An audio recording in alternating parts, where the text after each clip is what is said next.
కశ్మీర్లోని పహల్గాం ఉగ్రదాడి తర్వాత భారత్ పాకిస్తాన్ పై తీవ్ర ఆగ్రహంతో ఉంది.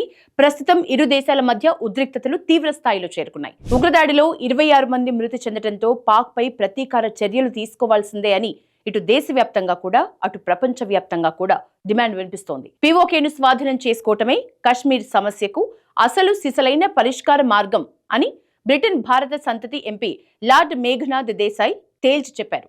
ఉగ్రవాదం అంతంపై భారత్ తీసుకునే అన్ని చర్యలకు తాము మద్దతుగా ఉంటామని అమెరికా ప్రకటించింది. ఈ నేపథ్యంలో పాకిస్తాన్ కు వ్యతిరేకంగా భారత్ అనేక కఠిన చర్యలు తీసుకుంటోంది. పాక్ ఎత్తుగడల్ని సమర్థవంతంగా తిప్పికొట్టడానికి, కవ్వింపు చర్యల్ని ఎదుర్కోవటానికి ఇప్పటికే భారత్ త్రివిధ దళాల్ని సన్నద్ధం చేస్తోంది. ఈ మేరకు పశ్చిమ సరిహద్దుల్లో అధునాతన జామర్ వ్యవస్థను ఏర్పాటు చేసింది భారత్. పాక్ ఉపయోగించే సైనిక విమానాల్లో ఉండే గ్లోబల్ నావిగేషన్ శాటిలైట్ సిస్టమ్ సిగ్నల్లను అడ్డుకునేందుకు జామర్ వ్యవస్థను ఏర్పాటు చేసింది భారత్. ఈ జామర్ వ్యవస్థల్ని ఉపయోగించి పాకిస్తాన్ వైమానిక నావిగేషన్ ను దెబ్బతీయటం ద్వారా ఆ దేశ దాడి సామర్థ్యాన్ని గట్టిగా దెబ్బతీసినట్లవుతుంది. ఇక పాకిస్తాన్ దేశం వాడే సైనిక విమానాలు, డ్రోన్లు, గైడెడ్ మిసైల్స్ వంటి ఆకాశ ఆయుధాలు ఈ సిగ్నల్ వ్యవస్థపై ఆధారపడి పనిచేస్తాయి.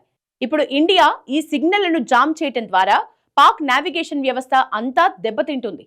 భారత జామర్లు అమెరికాకు చెందిన జీపీఎస్ వ్యవస్థతో పాటు రష్యాకు చెందిన, చైనాకు చెందిన బీజవ్ వంటి నావిగేషన్ వ్యవస్థల సిగ్నల్లను సైతం అడ్డుకుంటాయి. ఇండియా తన ఎలక్ట్రానిక్ వార్ ఫైర్ సామర్థ్యాల్ని బలోపేతం చేస్తోంది. ఈ క్రమంలోనే Samyukta EW system, Himshakti EW system, Rafale జెట్లపై స్పెక్ట్రా సూట్లు, యుద్ధ నౌకలపై నావల్ ఈడబ్ల్యూ సిస్టమ్లు, ఖాళీ 5000 వంటి ప్రత్యేక ఎనర్జీ వెపన్ సిస్టమ్లని భారత్ మోహరించింది.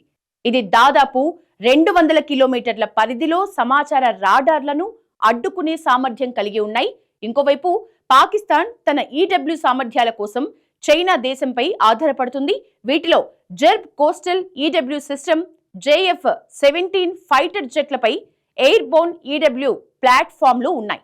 ఈ చర్యలతో భారత్ పాక్ పై ఎలక్ట్రానిక్ యుద్ధంలో ఆధిపత్యం సాధించే సరికొత్త ప్రయత్నం చేస్తోంది.